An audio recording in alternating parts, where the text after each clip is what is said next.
27%. Any guesses what that number means? Is it the number of people in the US that listen to podcasts? Actually, that number is 24%. Well, in 2017, that number has increased exponentially up to 64% in March of 2023. Podcasting continues to be on the rise. It is the place to be. Only 27% of podcasts are hosted by women. Only 27%. Are you as shocked as I was? Just think of all the voices we are missing. Is your voice one of those? Is there a topic you keep thinking about? A message you know needs to be shared? Guests you know you want to interview? Or maybe you're an entrepreneur and you know that you want to help others get to know you better and know what you do. Podcasting is the way to do it. This is why I founded Authentic Connections Network. A podcast network that is so much more than you'd imagine. We take the tech and stress out of podcasting. We give you the power of a network, the power of community, of education around podcasting, of coaching, individualized supports, and all the other incredible women breaking through and changing the landscape of podcasting. Isn't it time you realize your dream? We believe strongly in our creators. We believe in Ella Shawn and in Black Writers Therapy. There are conversations that need to happen, stories that need to be told. Authentic Connection Network is the place for them. Follow us on Instagram at 37by27. Comment the word amplify on any of our posts or DM it if that feels better to you. I want to learn more about you and your goals and how maybe you could be part of Authentic Connections.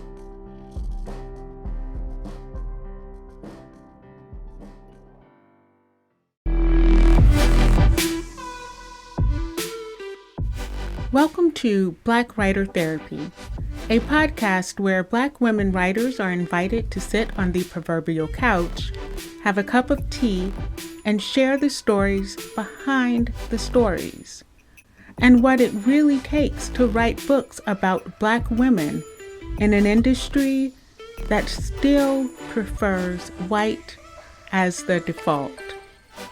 I'm your host, published author and unlicensed therapist, Ella Shawn.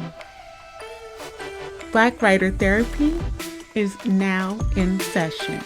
Diane Marie Brown is a professor at Orange Coast College and a public health professional for the Long Beach Health Department. She has a Bachelor's of Arts and Master's of Public Health from UCLA and a degree in fiction from USC's Master of Professional Writing program.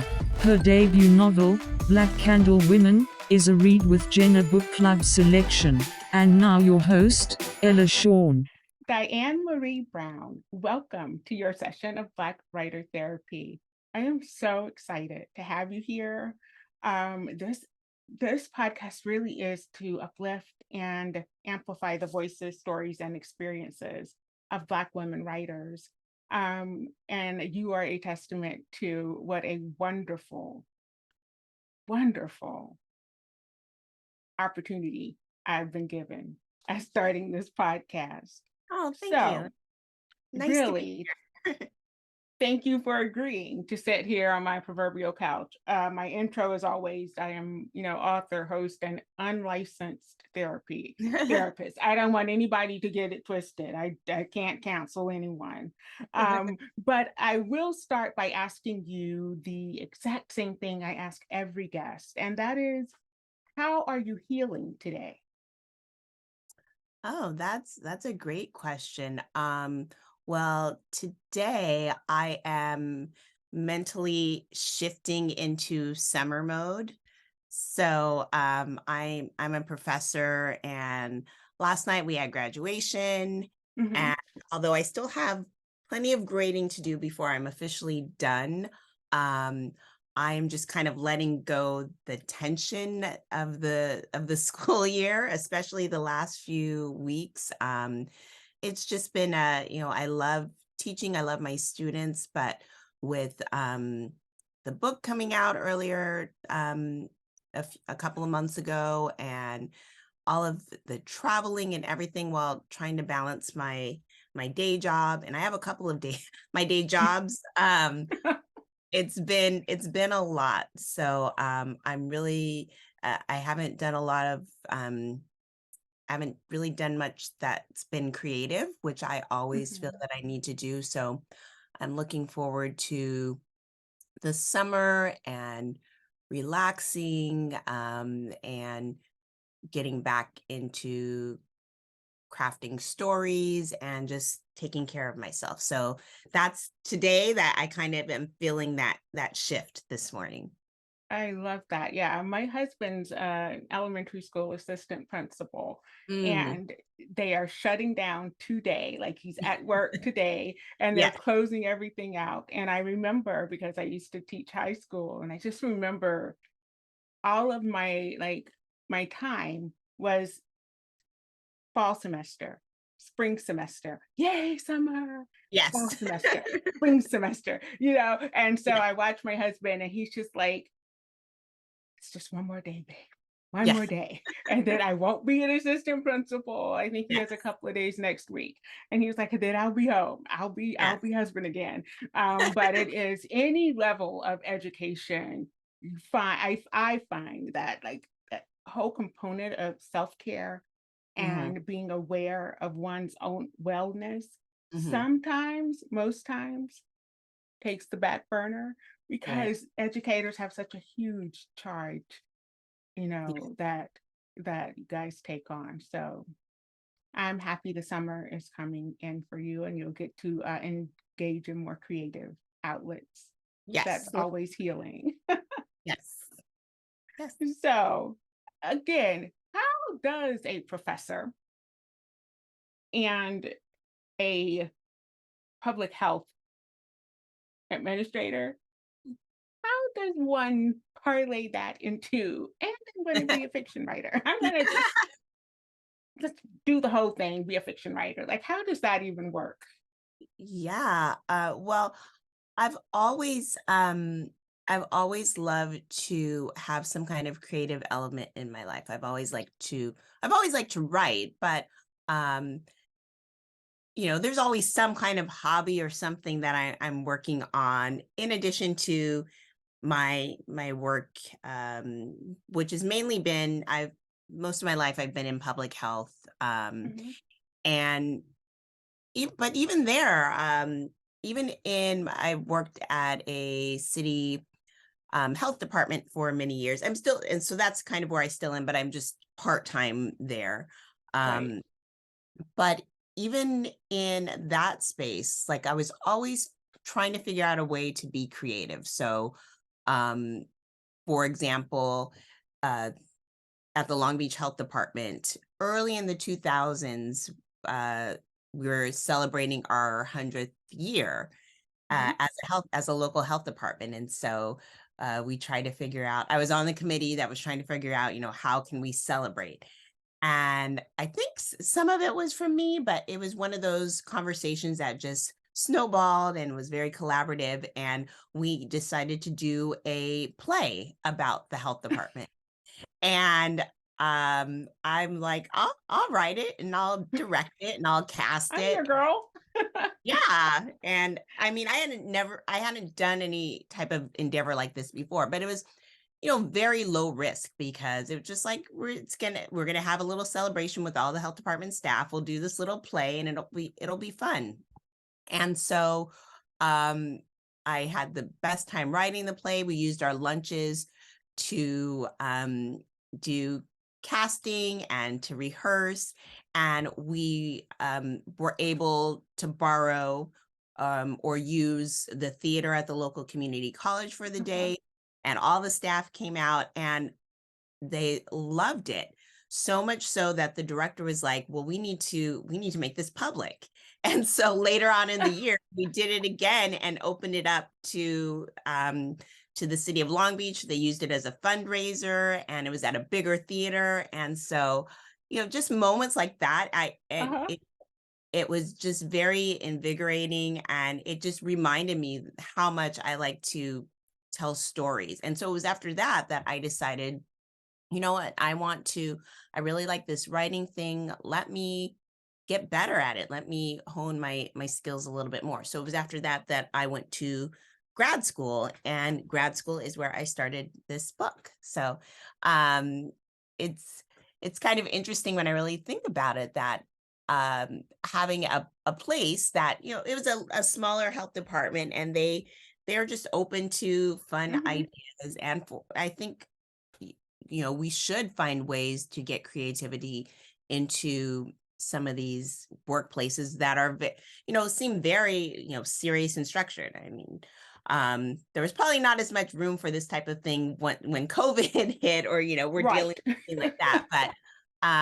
But again, I think there's always opportunity for creativity in any kind of workspace. And so I've kind of found those places. But at the same time, when I was taking care of my day-to-day responsibilities, when I wasn't writing plays, I just had this kind of calling, just wanted to make stories. So that, that's why I always on the side, I was writing books. Wow. That's so interesting. And I think for a lot of creatives who, I would say this for me. My mother told me, you need to go to college, major in something that will get you a job with benefits Yes. and a pension. Yeah. That's what you need to do. And I told her, I said, yeah, but I really want to be a writer. Okay, but you need to go to college to get a job with benefits and pension. And I think for so many Black creatives, that's what we are told. And so we do that. We go to college, we get the degrees that will, Right. Get us the job. And Right. then all of that creativity, all that passion is just kind of burbling up, and it can't stay there. So Mhm. inevitably it pours over into our sturdy jobs with benefits and and a pension. And I find that so interesting. And I'm always so happy when I hear, and I don't want to say professionals, because writers are professionals, but Mhm. when I hear that people find a way to incorporate their passion into everyday life until they're in a space where they can say, okay, you know what? I kind of need to do this for real, for real. Like that is always so encouraging. Yeah, sometimes I think about high school, and like, I don't think I ever saw like a career counselor or a college counselor. I just knew my parents were educators, so I just knew I was going to college. But when I thought about college, it was a very limited view, sort of like you were saying. I was like, well, I'm going to go into business, or I'm going to go into the sciences. I'm going to be a doctor. I'm going to be a lawyer. I'm going to be some kind of professional. And those were the only paths that I saw in front of me. I never thought, oh, I can go go into creating films or writing books. Those types of things, for some reason, never bubbled up as possibilities for Mm-hmm. me. And so I definitely went kind of the the route of, what what's going to get me a job, right? A job Yeah. and a pension. Um, but I kind of wonder, sometimes now, like, if I would have been more in a creative field, would I have the same kind of passion? And I think that limitation, or just kind of like you said, just having to get it out because your day-to-day job is so rigid and structured, and you don't get Mm-hmm. opportunities. I don't know, maybe I wouldn't have um followed this path. I don't know. It's interesting. I think we in many ways we end up doing what we're meant to be doing. And that's Exactly. a little bit of what my book looks at, is like, Exactly. but yeah, I think about that sometimes. I mean, it just kind of maybe took me longer to get to where I wanted to be as far as being a writer. Mm-hmm. But that's okay. Indeed, because it's always like the questions, well, what if? And I learned to stop asking that question unless Mhm. it's in my what if notebook. and that's where all my questions go that help me with writing, like, writing about what if, da, da, da, da. Oh, that'd be neat to kind of explore more. But what if about my life, I don't even entertain those questions anymore because I'm like, my grandmother used to say, woulda, coulda, shoulda if he did, but he didn't. So Right. now, Yeah. you know, so Very good. yeah. So wait a minute, I'm gonna call this out. Read with Jenna book club. Hello? Um, hello? It's Speak that to it. timing, that That is timing. huge. That is huge. Yes. Congratulations. Thank you. Thank you. Yeah, I think that's again on that timing piece. I've been working on, well, I've been trying to get this book out in the world for a very long time and didn't find an agent for a long time. In fact, I responded to an open call through a publisher, which is not really traditionally how things work, and was able to connect with the publisher that way, and they helped me find my agent. So I kind of did things Oh, back. wow. Yes. Yes. Well, going back to 2020 and everything that was happening with not just with COVID, but with George Floyd Mhm. and companies figuring out, how do they reckon with Blackness, right? How do Right, they right. deal with all of this that's going on? And so on the public, and there are things also going on at that same time. I don't know if you heard about Publishing Paid Me. Oh, yes, yes, yes, Yes, yes. yes, all of that stuff. And so there was what ended up being my imprint, Graydon House. They did an open call for fiction from unagented Black writers. Um, and they said they would give feedback to anyone who met the criteria. They didn't promise publication, but at least feedback is so valuable because usually Mhm. you just get a form letter when you submit your queries to agents. Um, and so I had kind of put this book away and started working on something else, but I'm like, well, hey, it's here. I'll send out my query and, I'll get some feedback and maybe I'll want to tinker with it a little bit more once I get the feedback.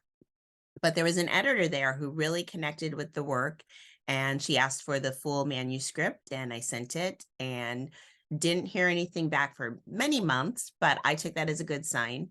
Mhm. And eventually she said would be interested, they would be interested in publishing the book, but I had to have an agent. So that's when they helped me find my wonderful agent, Charisse, who is a Black woman who I love and she's incredible. But she has a very specific way that she connects with her authors. And so not just through the traditional querying process. And so I wouldn't have I'm sure found her or signed with her any other way. And so sometimes things just happen that are out of the ordinary or not the way that things traditionally work. And so I was just happy to have something ready to go. Right. And so, and then the timing worked out, working with her, my editor. It took us a while to get the book to where we thought it was really in the best shape, even postponing the date. But I look back at that now and I'm like, well, that's wonderful because it put it in, the timing worked out where it happened to land. I mean, they sent it out to all the book clubs, but for Jenna Bush Hager to select it as her March pick. So, yeah, I think Wow. that timing thing again, and taking advantage of opportunities, but a little bit of luck and blessing and all of those things go into the mix. Yeah, I'm going to call it, being prepared because had not you been prepared to say, Mhm. you know what, just going to toss it out there. And I Mhm. think that's a lot of what, like I'm self-published and I'm now considering the whole, okay, I don't want to do self-published anymore. I think I want to go the traditional route. And so I think a lot of writers look at like people like you. Who's Diane Marie Brown? We've never heard of her. She's never written anything. And now she's a Jenna. Wait, what? But Yeah. you've been working on this craft for years. And you've Yes. been, yeah. And so writing this book for years, and you've done all the things, and people never ever hear the backstory. Yeah. Even before, even before I went back to grad school, I'd written 2 other books, and I had an agent many years ago, and I worked with her for about 1.5 years. She wasn't able to sell my book, the book that we signed for, and there was a lot of discouragement, Mhm. and especially for this, that was the very first book that I ever wrote, and I was worried, like, I don't know if I could do this again, do all this Mhm. work and not sit around, but wait for a year while she's putting it out on submission to all these editors. And back then I had really very little understanding of the whole publishing process. It was, I still have, just this last 1.5 years, 2 years, have learned a lot, but at least there's more information out there. Back then, Mhm. hard to understand, Oh yeah. what was going on, what goes on as far as getting a book published. Um, but I maybe gave up for a little bit, Mhm. but I think that's kind of how that you're really a writer, is you just can't let it go. So I'm like, well, I Right. do have other stories that I can tell, and so let me keep trying, and maybe I'll find the one that hits one day. Yeah. I'm so glad you did, because Black Candle Women. Okay, I'm going to be honest with you. I never read the blurbs. I never ever read the back of the book. Mhm. And I when I find a book that I like, it's usually because the cover gets me. I am Mhm. like the worst person, the worst reader ever, right? So I don't even look at the author. I just pick up a book and I'm like, oh, I love this cover. It's so pretty. And I start reading. I don't know what the book's about. I kind of approach Fun. reading. I know. I kind of approach reading the way I approach my writing. I'm a discovery writer, and I just Mhm. like to fall into it and see what happens. And so I kind of fell into your book, in all honesty. And then I was like, who is this? Where did she come from? So now I'm like Googling Diane Marie Brown. And I was like, and I realized it was your debut book. So I was like, oh, and I just started thinking about, like, I'd been putting out some fillers for this podcast, because it doesn't, the first episode aired on June 8th. And so I just started putting fillers out. I was like, I am never going to get writers on this podcast, because who is Ella Shawn? And I was like, but I really want to talk to her, because this book is really interesting. And it Aw. was so funny, because I started getting some writers and I'd always say, so who would you suggest? And your name kept popping up. I was like, that's it. I ask. I'm just gonna ask. So I'm so glad I did. And your book, Yeah. Black Candle Women. Why that title? Oh yeah. Well, the title, that was not the original title. I'm not gonna say what the original title was, because it's terrible. It was kind of Oh, like I a want to know. Now I want to know. uh, You have to tell me. You can't say it's terrible and be like, I'm not gonna well, say it. Yeah, you it are. it was, I know. It was eh, not the most politically correct title. But this was a title from when like 10, 12 years ago. And it kind of had a double meaning. So it was originally titled The Nut House. And so at the main character, well, there's 4 main characters, but one of the main characters, and the who all the women revolve around, is a woman who has a family business, and she's a mental health therapist.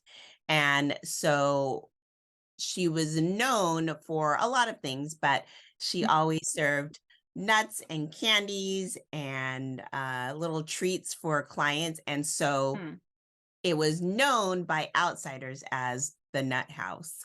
Okay. But, you know, probably not the most sensitive title. And so we were like, no. But it was a placeholder for a very long time.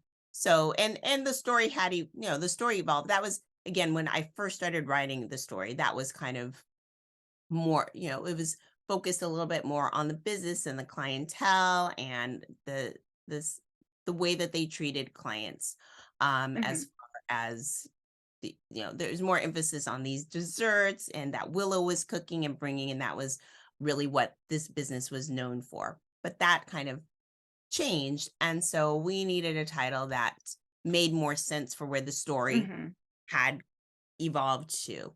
And so I think we went through like 60, at least 60 different title ideas. Wow. Trying to figure out what might work.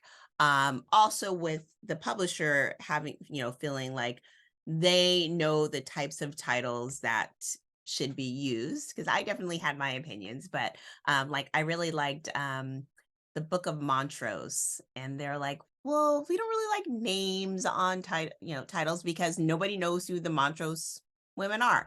Although I'm like, well, I see it all the time, but I'm like, okay. But they will know. They will know, right? They will. Yes. And so just thinking of like, we wanted to have women in the title. We wanted maybe candles. We wanted spell, book.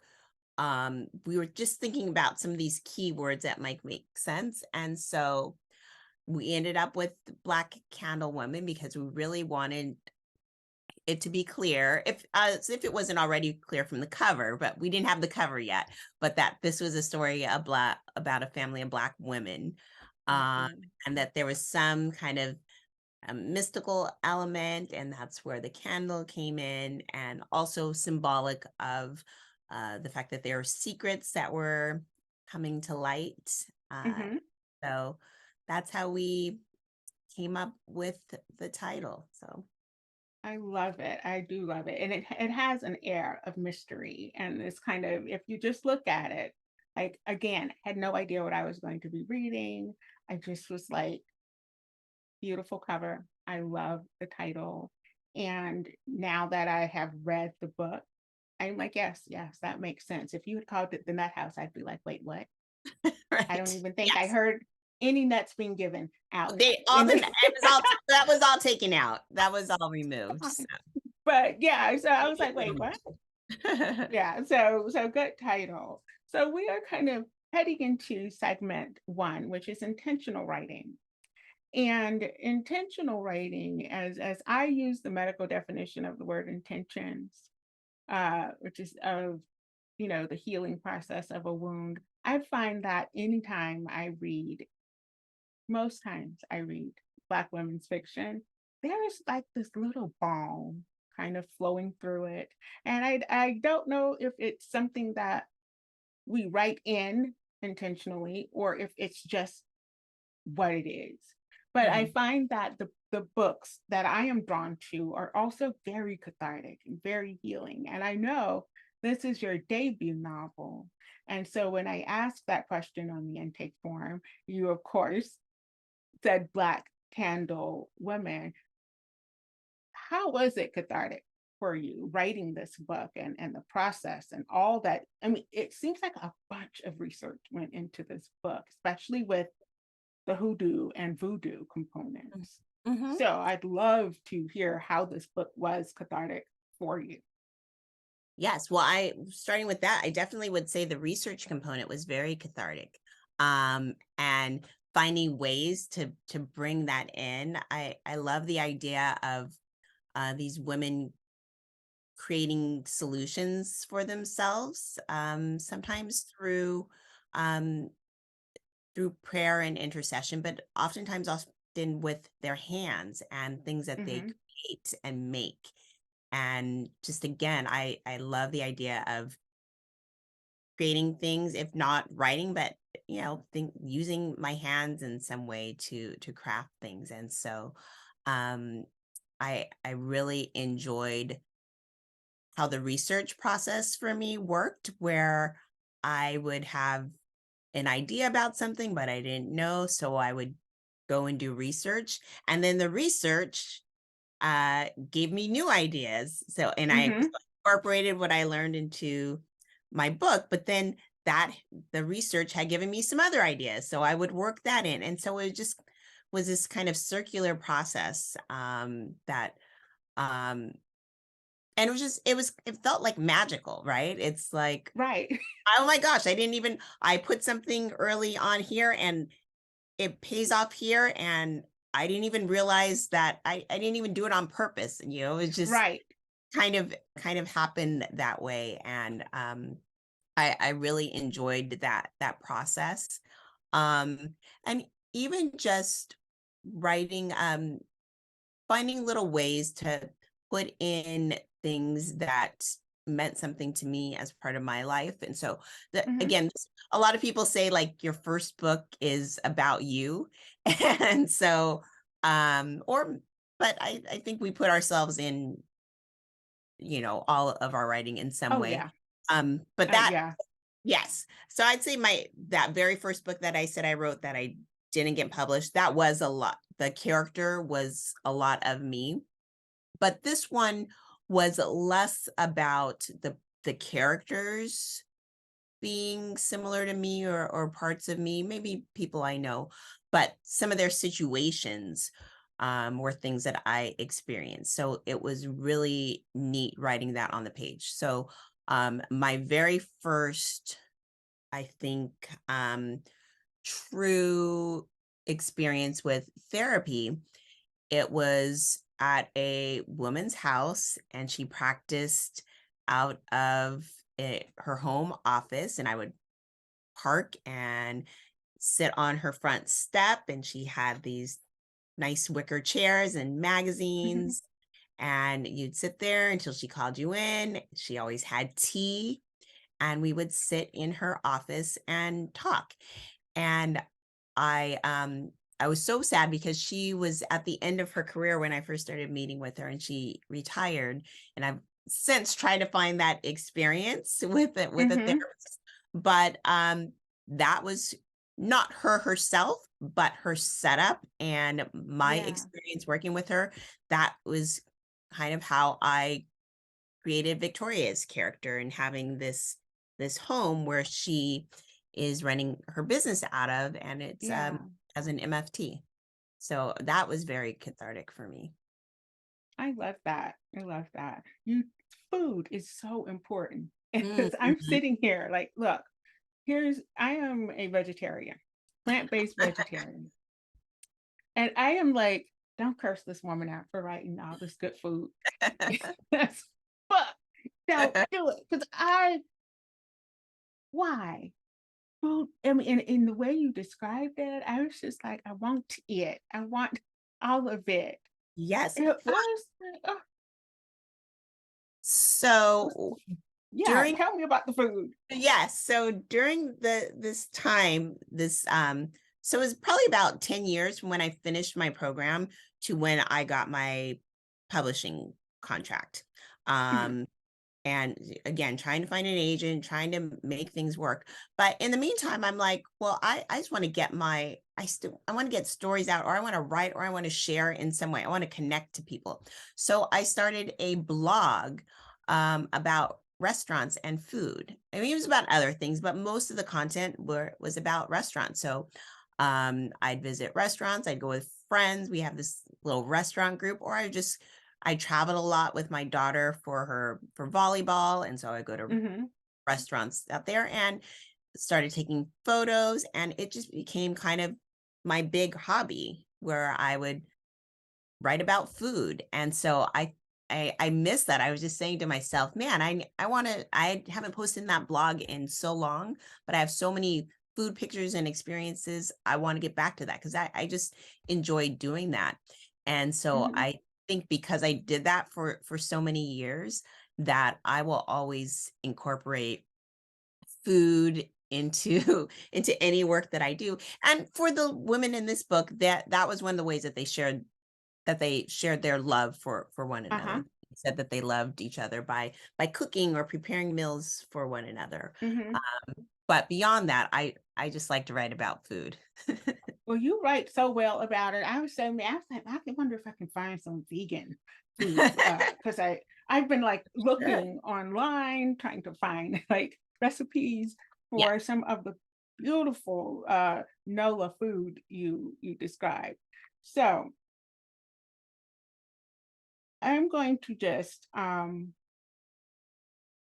talk about the characters. I want you to talk about these characters.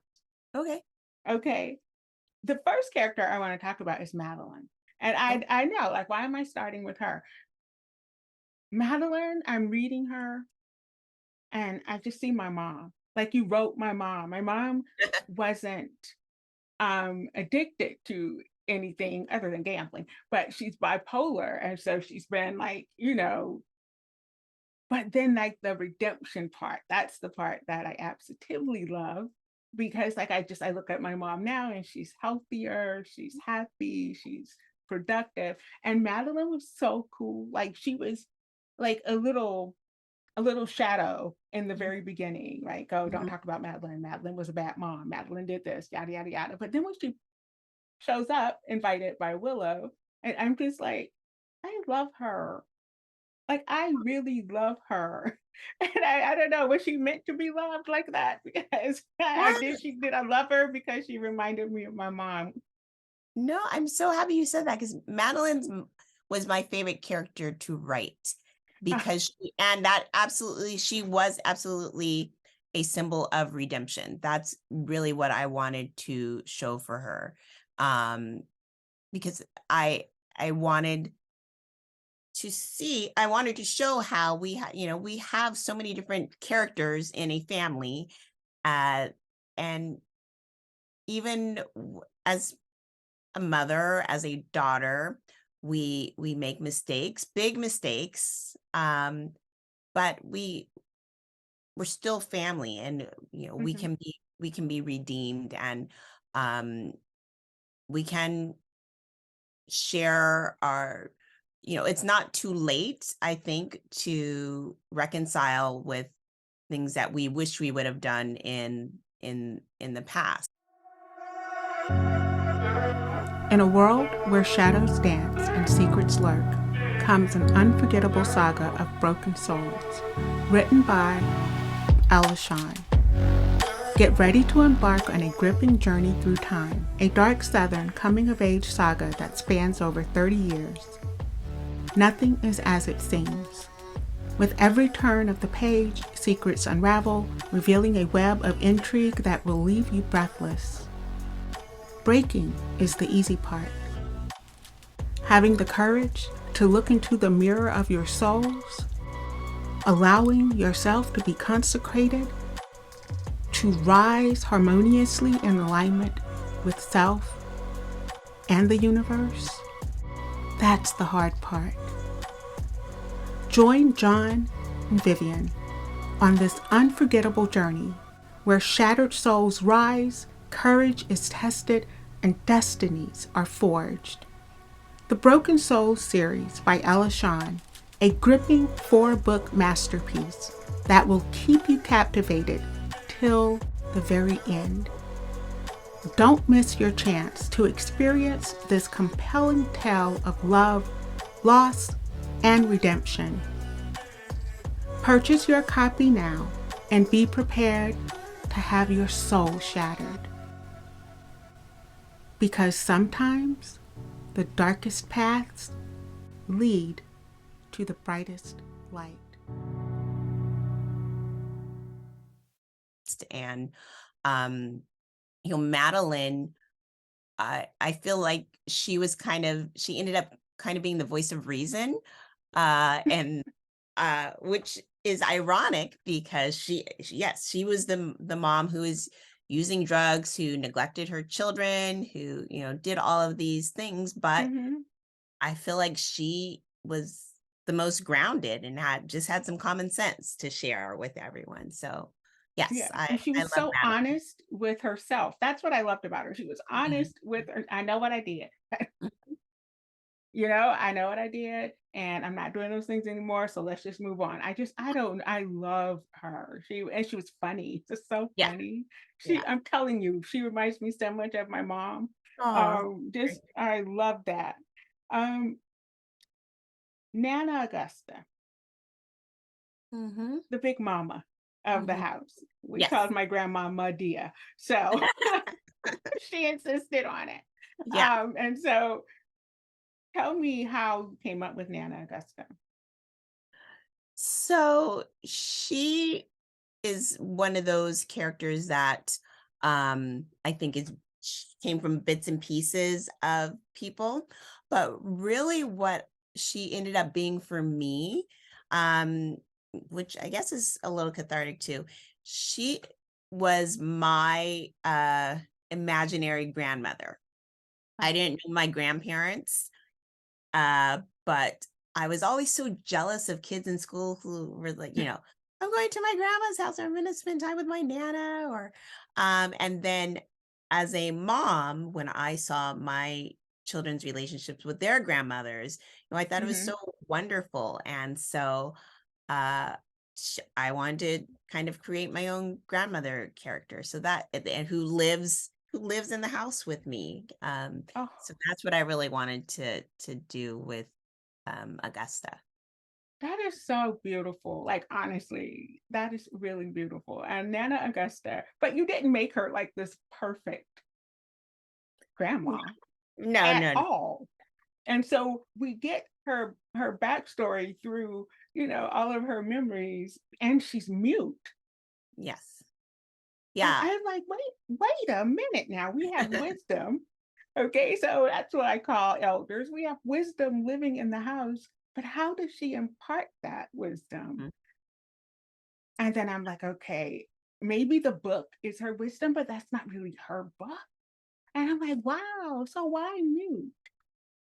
Yeah. If I to be honest, I don't remember quite when, or I think she was always from the start. I think she was nonverbal, but um I I don't know if I remember exactly why, but I definitely wanted to focus on her interior thoughts, um, Mhm, and for all of the processing I wanted to observe what was going on without maybe being able to jump in and share, so that us as readers, that was kind of a way for us to connect to her backstory, because she's doing a lot of um reminiscing or rethinking of things. She's comparing her experience as a young girl to her great granddaughter Nikki, and mhm. to her granddaughters as well when they were her age. So yes, um I think it really helped me understand her a little bit Mhm. more, to make her not be able to share her thoughts immediately as she may have wanted to. Yeah. She's also very funny Yeah. and very aware of herself Mhm, as the conduit for all of what is happening mhm. with her girls. Um,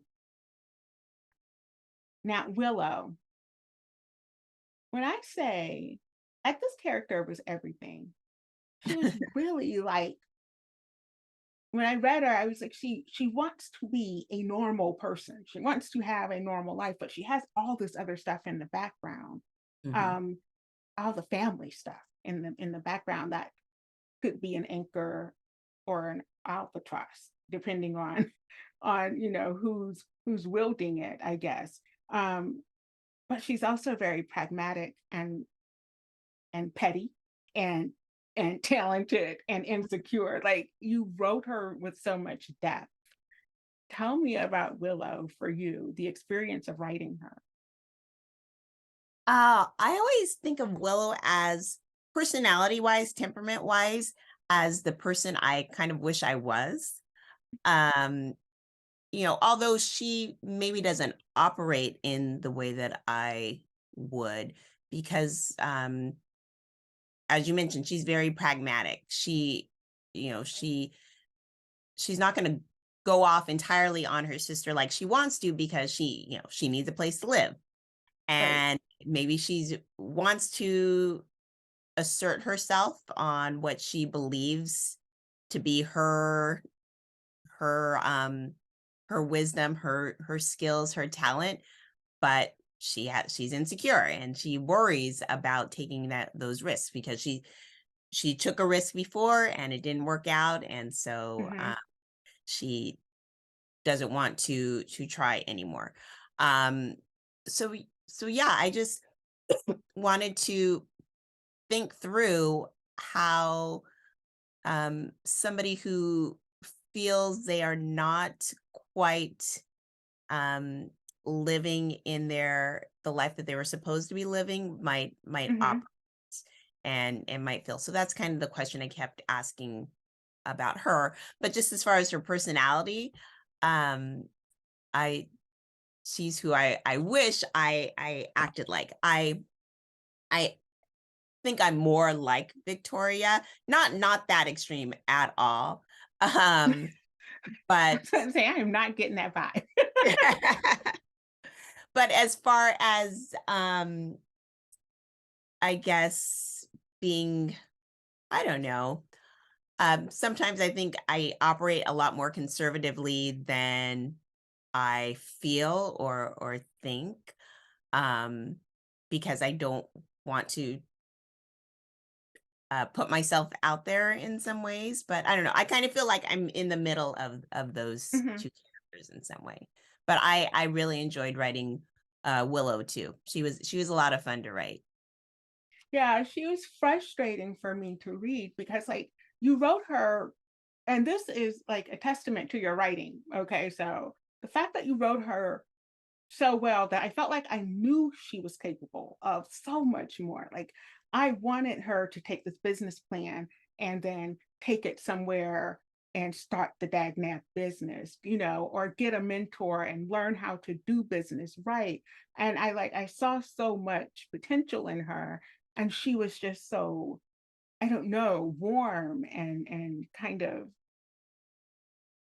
childlike in her approach to living. It was all like, oh, this is kind of a wonder thing here. I loved her, but then I was frustrated. I wanted to shake her. Yeah. And girl, go do you, okay? Can you just and stop sleeping with these crazy men and just go do you? Can you just do you, right? But yeah, so that is a testament to your writing, because I just wanted to, dive into the book and just snatch a knot in her and like, girl, get it together. Get it together. And punch Victoria just one time. Yes. Right. And Victoria, I promise you, there isn't a girdle tight enough to describe this character. Oh my God. Yeah. Yeti, she has her new shapewear. Lizzo, she has nothing tight enough to describe this character.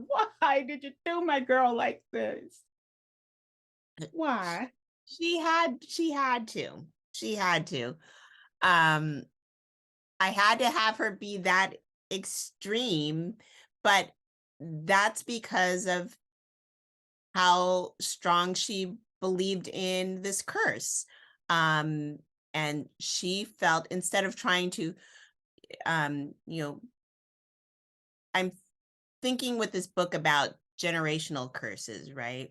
But they have an actual curse that they are dealing with. And so instead of trying to find a way to get rid of the curse or break the curse, she felt that she had to protect them. And the only way that she felt that she could do so is to live this extreme life. And so that's why Victoria is the way that she is because she felt she felt the responsibility and the burden of protecting her family. And if she can't protect the family, then at least her daughter, specifically her daughter, from being hurt, being affected by this curse. Even though she should know better, right? She should know she can't control things. She's a therapist. She should know that how she operates. It's not effective. It can't last forever.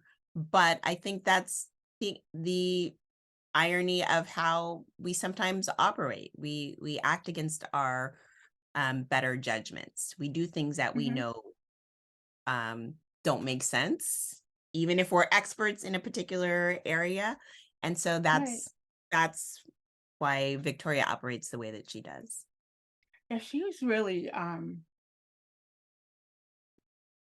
don't know. I looked at her and she's very devout in her voodoo, practice and her voodoo faith, but she doesn't practice the faith, Right. And I'm looking at the whole concept of religion as an institution and how so many people use religion as kind of I'm going to put on my faith in this thing and I'm going to go by it so that I'm not making any decisions on my own. And it just felt like for her, she was like, I need this to kind of be my reasoning for me. And that way I can suspend my logical mind. But I don't know. I was just like, girl, you hadn't been with anyone since your husband died, before your baby was. What are you doing with your life? She was so repressed and unhappy, no joy, no creativity. There was no divine feminine energy flowing through any part of her body. And it was like she just died when Jimmy died. Yeah, it's interesting. There was another man, another love interest that she had, but the book was too long and I had to cut some things out, and so the mention of him got cut out. But I mean, it didn't really matter because she the way that she handled it, she because she got scared, she let him go, because she got just to the point where she was going to let herself fall in love with this person, but she got scared, she got worried, and she got rid of him in a way that was not good. But yeah, I'm kind of sad that little section had to be taken out. But I don't think it just reminded us of who she was. So yeah. But I think you did a great job with Russ showing all of that. And then even with January, first of all, the name, kudos, with January and just her confrontation, like you showed what she was capable, where she was capable of going. So yeah, Victoria, I mean, these women, and none of them are like, oh, they're all this way and none of this way. Like they're so complete. And the last young woman, poor Nikki. When I tell you I wanted to rescue her and just send her out into the world to enjoy life and be. Yes. So was it difficult writing like a young girl pressed in that environment? Not so much. I've seen people like Nikki not be in their situation because of a parent or some outside factors limiting them, but really the last 5 or 6 years, especially the last 3 or 4 years with COVID, but with social media, with young people, just this whole idea of loneliness and disconnection from true relationships and people, and just the mental health challenges that young people have. Um, even though Nikki's situation occurred because of her mom being controlling, I feel like I see similarities in the way some young people live, because it's hard to be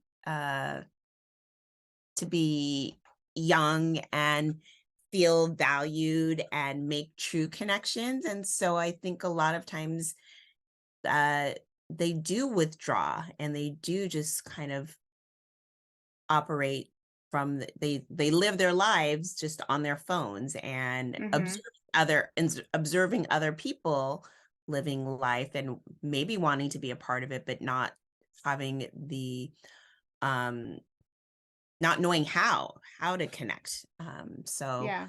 that's kind of what I was trying to tap in. That's kind of what I tapped into to get at Nikki's character.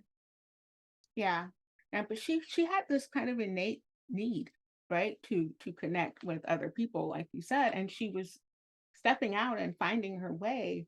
Um, but I think you make a really great point, even when she is like caught stealing at school, and now the AP is like, wait, are you suicidal?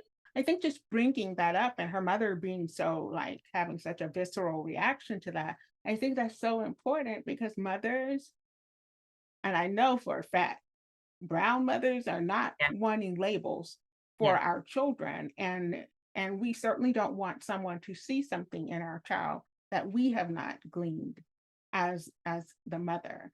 Yeah. So I love that you put that in there and you did it in such a way that I don't know that all readers are going to get it, but all the readers who are readers like the people in your book are going to get that she was feeling very mama bearish, and don't put a label on my child Mhm. that isn't deserving. So I love that. Okay, I'm a former English teacher, as I said, so I'm always talking and thinking in themes. And you just had like, I was like, dang, this is a lot of themes you have here. So my show notes are a little weird. So I'm just going to call out the themes or thematic talking points that I jotted down, and you can just say whatever you need to say or want to say about them, if that's okay. Yeah. Okay. This isn't the game, by the way. Okay. Okay. Okay. I'm a little scared of the game, but that's okay. Oh my gosh. You all, every writer, scared of the game. Hello, you use words all the time. Okay, here we go. Family history. Yes. A big idea for components of the book is me thinking, hey, what if Marie Laveau, who's the voodoo queen of New Orleans, what if I was related to her? What would she have passed down to me? What about me that exists, things that I like, or my proclivities here and there? What if that's connected to something that she did or she was involved with, you know, centuries ago, or whoever, maybe not Marie Laveau, but whoever was my great, great, great, great, all my great, great, great, great grandmothers, what did they do in their Yeah, lives that's connected to who I am now? So that's what I wanted to explore with giftings and things that we pass down. And I just kind of thought that was a fun thing to explore. I love that. Love and loss, the fear of love and loss, Mhm. how they kind of interact. Yeah.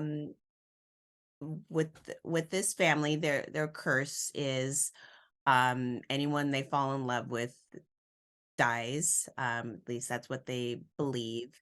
And so I wanted to kind of see how different individuals might deal with this, where we have somebody who um they have this big loss, and so they don't want to risk um falling in love, even though it's human nature. It's it's going against human nature to try to not let yourself fall in love. I think we try, we hear about this all the time, people wanting to control if they fall for somebody because they don't want to Mm-hmm. get hurt.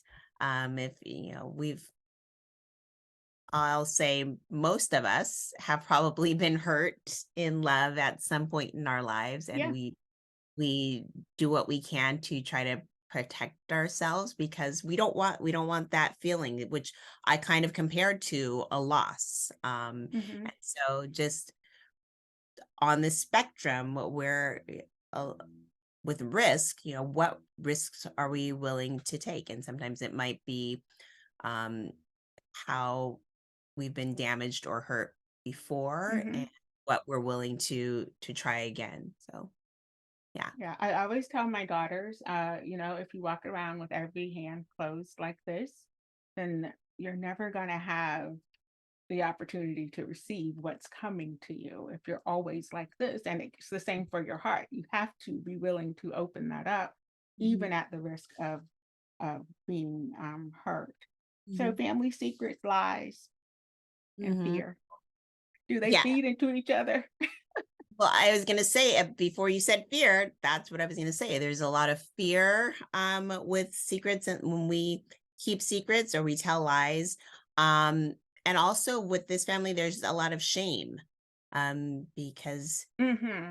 they may feel that the secrets that they're keeping um really have harmed the family in some way, and so there's Mm-hmm. shame about that. And I think it a lot of times we keep secrets in families because of fear and because of shame, and worry that our family members are not going to be understanding, they're not going to be forgiving. And maybe there's truth in that, because people can have a hard time um, forgiving and letting go. But yes, definitely for this family, fear and shame are very much connected to the Mm-hmm. secrets that they keep. Yeah, and it seems like the snake that's chasing and swallows its own tail. And Mhm. until somebody's bold enough, brave enough to say, okay, this is what I did, this is what happened, no, we're still okay. I think that's the whole like crux of breaking those generational curses. It's just be honest, Mhm. and be kind, those Right. things. We talked about food and healing, and we talked about redemption and forgiveness and acceptance when we spoke with Madeline. Now, I think we are, yes, because I need to get you out of here. Oh, we're And good. We're good. you sure? Yes, yes. Okay. Okay, because I'm really having a great time talking to you. And I'm like, okay, but um, I have a segment that I call the audacity of Black women writers. Now, I've spoken a little to your audacity, being this woman who, I mean, it's not enough that you're a professor and a public health, you know, administrator. No, you also have to be like a bomb ass writer. And so, where did you get the audacity to approach life like this? Like seriously, like I'm going to be a Black woman. I'm going to be a woman who writes about Black women, and I'm going to do so in an industry that still prefers white centered works. Hmm. Hmm. Yeah, that's big. Um, I'd have to say a couple of places or people that really impacted me. Um, First of all, my mom, who was a teacher. She was a crafter. Mhm. She made quilts. She made dolls. She made clothes.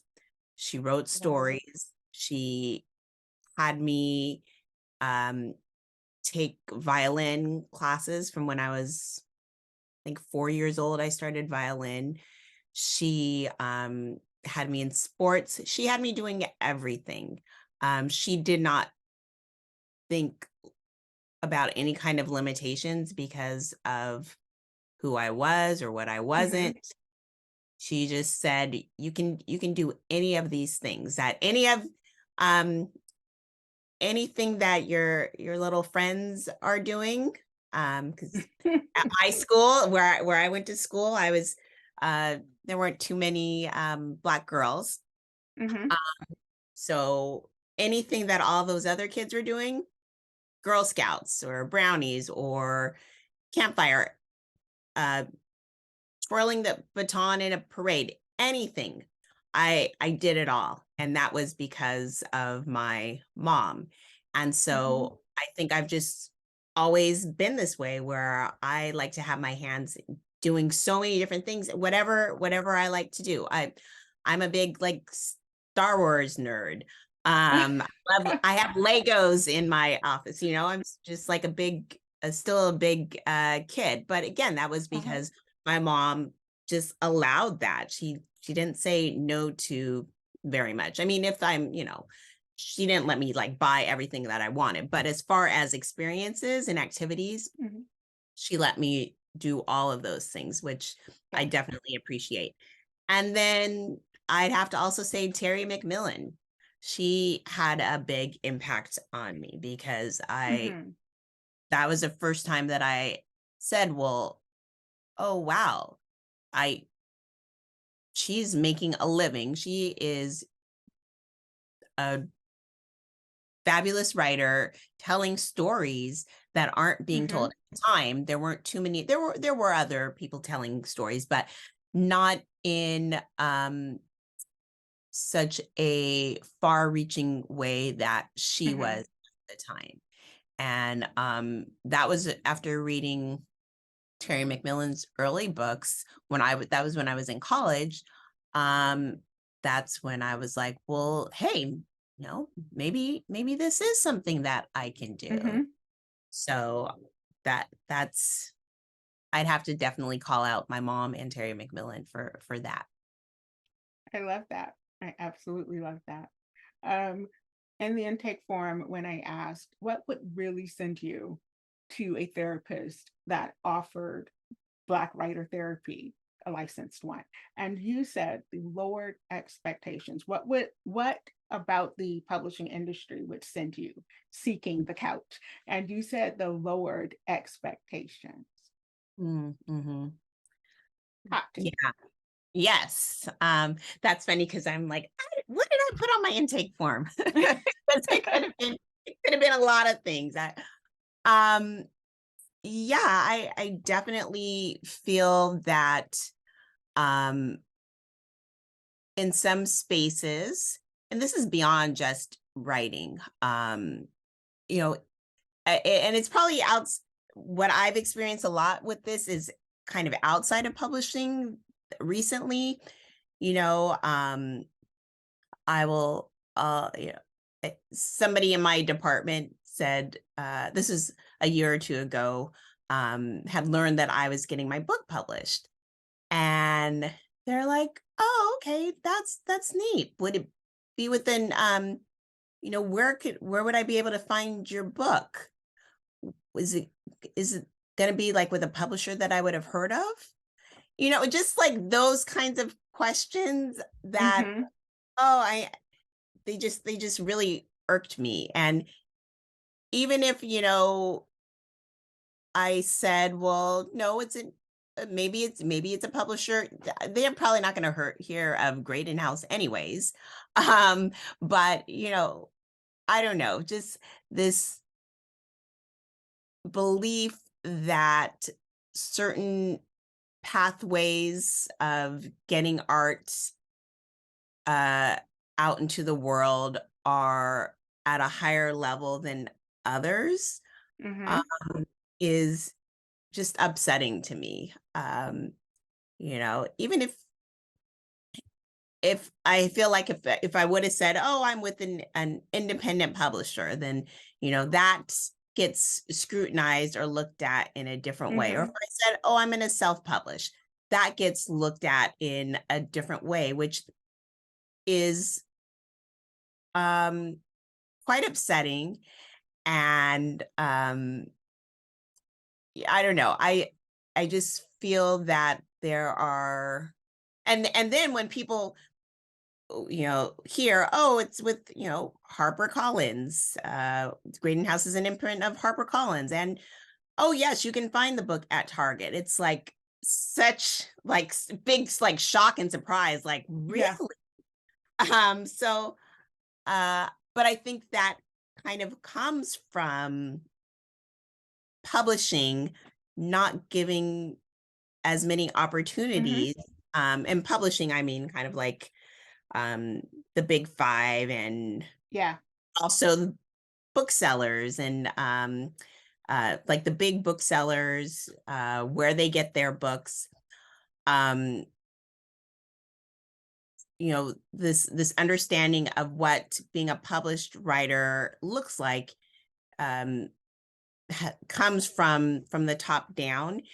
And I think Black people, we have found ways, we've hustled, we've found ways to tell our stories. And so even if it's not this traditional path, it doesn't mean that the quality is not up to snuff. Right.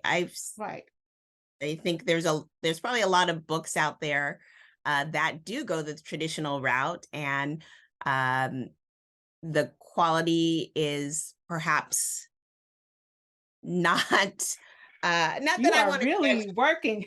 Like, you are really working to be PC. You don't have I to. I am trying to be You PC, are. but because I don't want to call anybody's book trash, right? Because it's so subjective, and I'm sure somebody's, people have called my stuff, I've heard all types of things. That's I have a lot of my old rejection letters that I look back at every now and then. And some of the things that I feel like I've done, they talk about pacing, or I don't know, some things that they'll call out, and I'll read books by white authors who are mainstream, and I'm like, well, that's exactly what they're doing. Exactly. And they have this, Exactly. 6-figure deal that they've gotten. But so I just feel like sometimes we have to do everything right in order to get our stories to large audiences. And I don't know if those same hoops have to be jumped through for other people. Yeah. Yeah. I think that's one of the most disparaging aspects of traditional publishing, um, for writers of color, who want to go that traditional route, that it takes so much longer. And it's, the writing not only has to be the very best and it has to be right, but it also, like, there's no room, no wiggle room for us when we're querying and all those things. Yeah. And so I think just having to, um, they expect less, and then they expect less, but they require more, and that's the Right. frustration, I think. Yeah.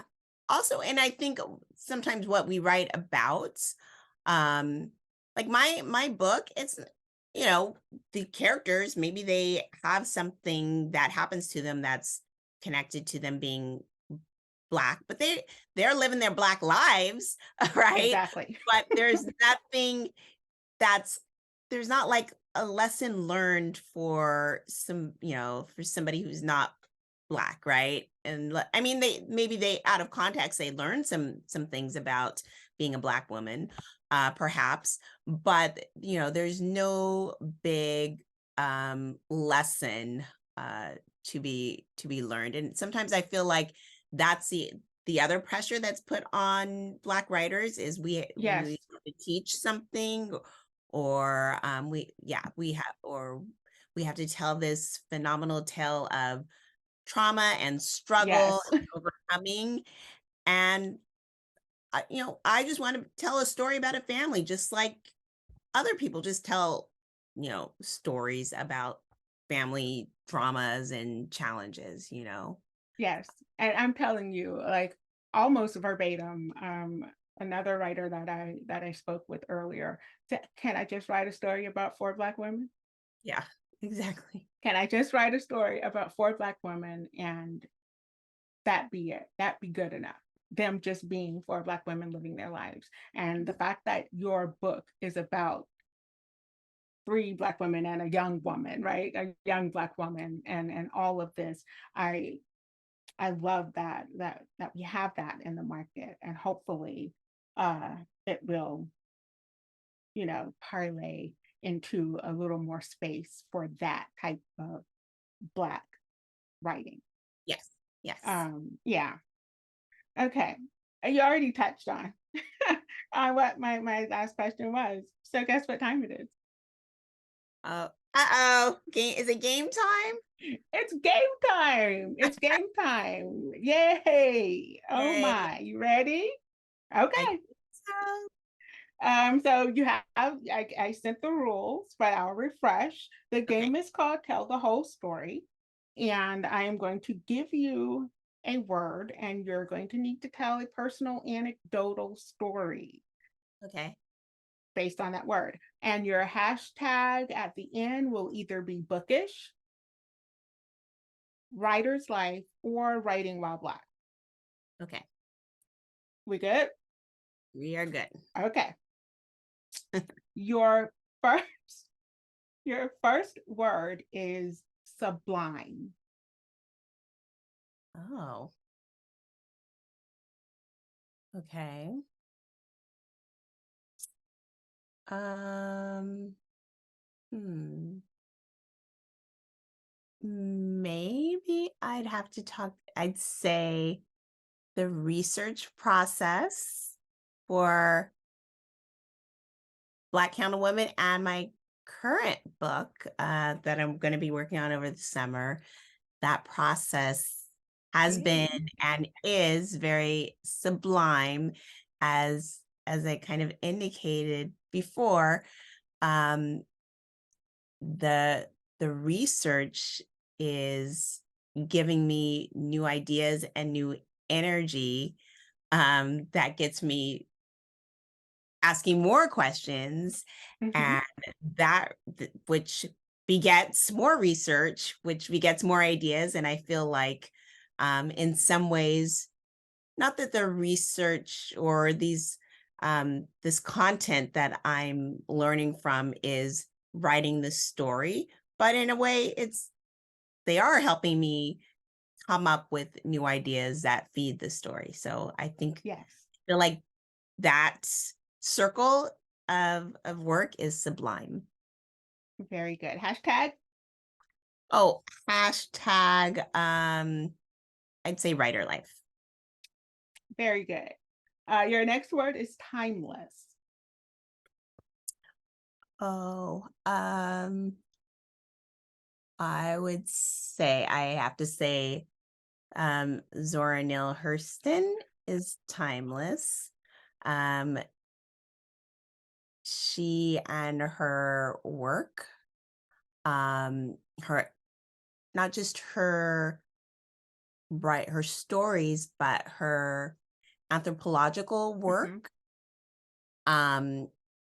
is, I think that's that work in particular, but that's integrated into her writing, is timeless because she captured a culture and a history, a way of communicating that I think is very timeless and very impactful. So hashtag writing while Black.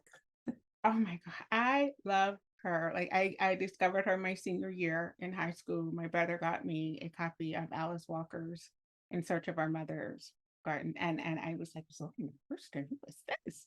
And I did my high school senior thesis on her. And I had to go through, like jump through hoops. And they were like, oh, you can't talk about her. Oh yeah. What? And that made me, of course, fall deeper into the Zora rabbit hole. So yes, timeless. Love her. Your next word is opulent. Oh, opulent. What do I want to say?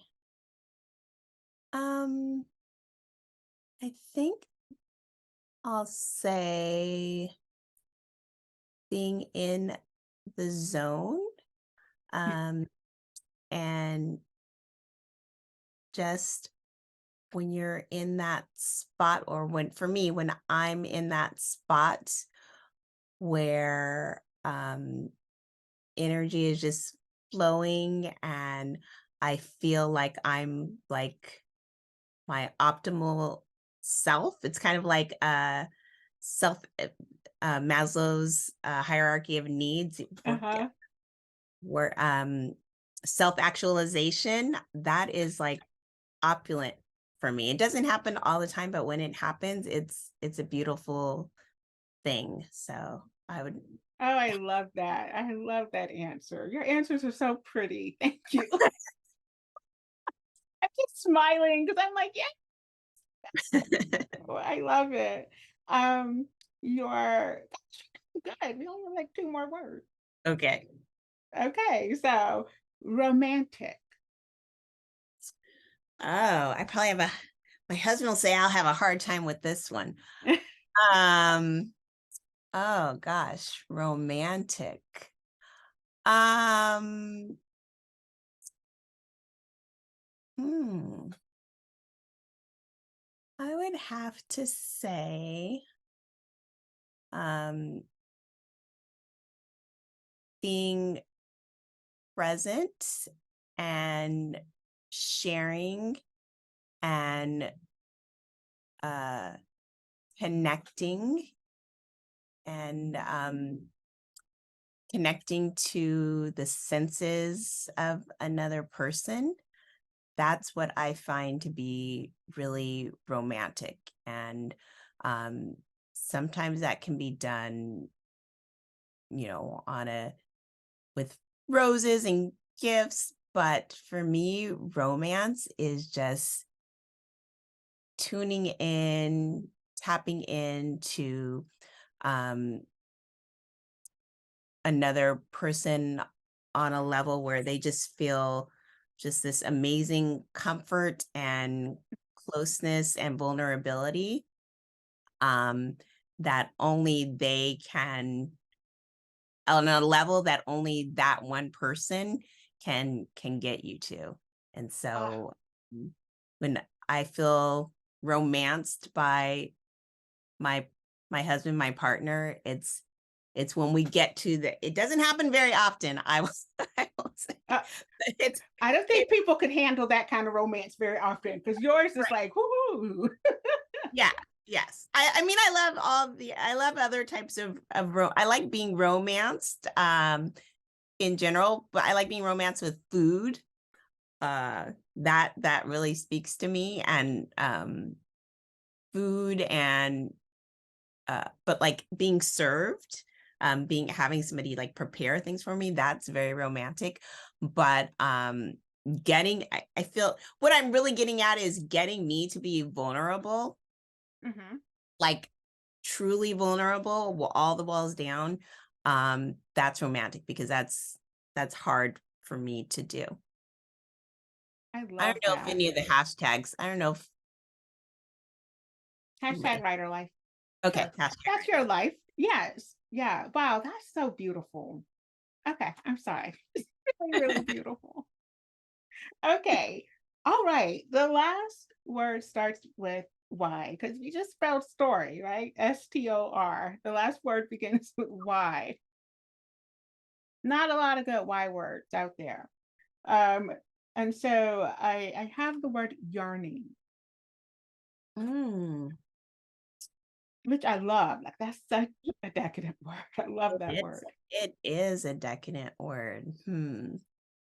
Um, yeah, I am yearning to write. I want to say not a masterpiece. I'm yearning to write an epic saga, an epic tale. Those are my favorite types of books. Um, like Roots or Love Songs of W.E.B. Du Bois, or there's a book that I love called Middlesex, and they're just like journeys of a person over their whole life. And I just Demon Copperhead, I just listened to those. I am yearning to write that type of a story one day. I don't have the idea, but I have that spirit in me to make it happen in some way. I just have to, I'm waiting for that character to come to me at some point. But Oh yeah. I just wrote down Demon Copperhead because I'm like, wait, I need to get on that. Yeah. Yeah, that saga. Yes. I can't wait until you do. Honestly, I can't wait until you do. I think all of us want to write that. Yeah. I know, like, that's where I am right now, kind of like I want to write the long story. What may I ask what you write, Ella? Yeah, I write Southern erotic women's fiction. Okay. Yes. And a lot of people are like, oh, so you write all the books with all the sex. I mean, yeah, there's definitely some explicit sex in there, but mostly eroticism for me is the spiritual aspect of transforming all the lower energies into a higher energy. And you don't have sex, you don't need sex to have erotic opportunities or interactions. And so most of the erotic interactions in the book aren't represented during the sexy time, but they're like in bath time or making tea or cooking or standing outside in the rain. Those experiences become worship.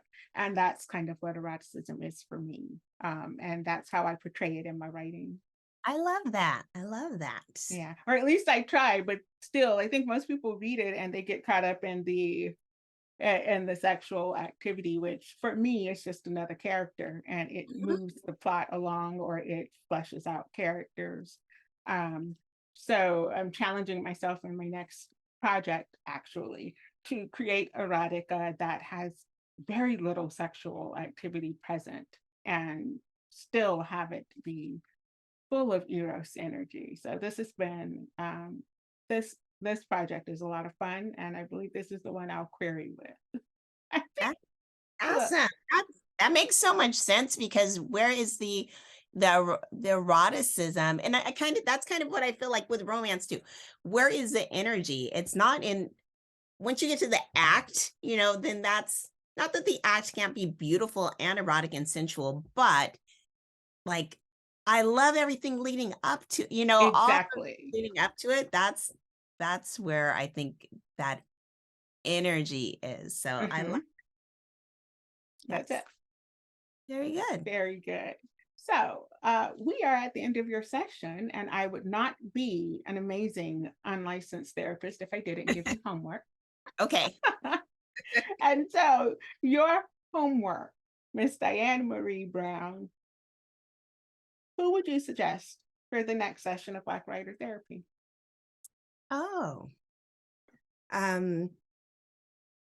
We have I have this little group that in Los Angeles of debut writers, and we hang out like monthly, and it's been a beautiful thing. You lucky girl. Yeah. You lucky girl. I just found them earlier this year, and it was great because they I'll tell a very quick story. So being with events for debuts, you want to have this big book tour, and a bookseller told me, well, for your as a debut, just kind of pull back your expectations, because nobody knows you yet. And so I had an event at this bookstore in LA, and this group of women showed up, even though I had only met them one other time. And thank goodness that they did, because they helped fill up the space, because there were not a whole lot of people who who came. So lesson learned. And I know that's not the case for all debuts, but it was for most of my events. It was mostly friends and family who came out, which was lovely. I loved having them there. But this, I feel very close to this group of women. So the person who kind of told me about this group, her name is Ashley Coleman, and she writes women's fiction. Although her book was categorized as romance, I think she would kind of think of it as women's fiction with romantic elements. So her debut is entitled Good Morning Love, and she is working, I know, on some other projects, and she also runs like this, it's a writing group for I think it's for Black women specifically, but it's called Permission to Write, and she just is amazing. So I think she would be great to have here. Oh my gosh. Okay, so I have a new book to add. My TBR is ridiculous. It is, because like I get all the recommendations for new writers to talk with, and then writers, well, I love this book and blah blah blah. So my TBR is like I told my husband, I said, I think we need to increase the budget for right. He just looked at me. Okay. So yes, Miss Ashley Coleman, this is Ella Shawn with Black Writer Therapy, and your friend, Miss Diane Marie Brown, says you would be great as the next guest on my show. So I'll be reaching out to her, and thank you so much for giving me this name. Is there anything else you want the listeners to know? How to get in touch with you? What you're working on? Sure. I'm on social media at every place except for Instagram. I'm Writer Die Chick, WRITERDICHICK. But on Instagram, I'm Diane_Marie_Brown. You can reach out to me there. And I am working on something a little bit magical. I'm researching it also, but writing and researching kind of that sublime place. I'm there right now. So that's what I'll be doing over my summer break, hoping to get a nice draft. Very good. Well, look, if you need an ARC reader or you want somebody to look at it and say whatever, just like, definitely. I'm volunteering myself.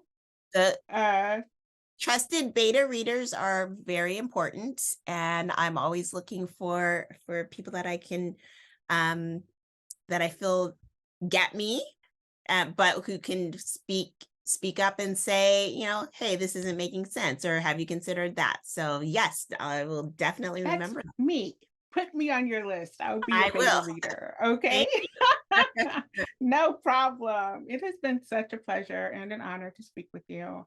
And I wish you much continued success. Not that I need to, but that's what I'm supposed to say as a host, I think. And what I send to you sincerely is karuna, which is my compassion and mercy, and just continue to be amazing. And thank you so much. Hope you have a great event today. Thank you. So great to talk to you. Thank you. I'm gonna let you go. Bye. All right. Thank you for joining me for this session of Black Writer Therapy. Be sure to follow and leave a review wherever you listen to your favorite podcast. And keep the conversations going on Instagram using our hashtag Black Writer Therapy.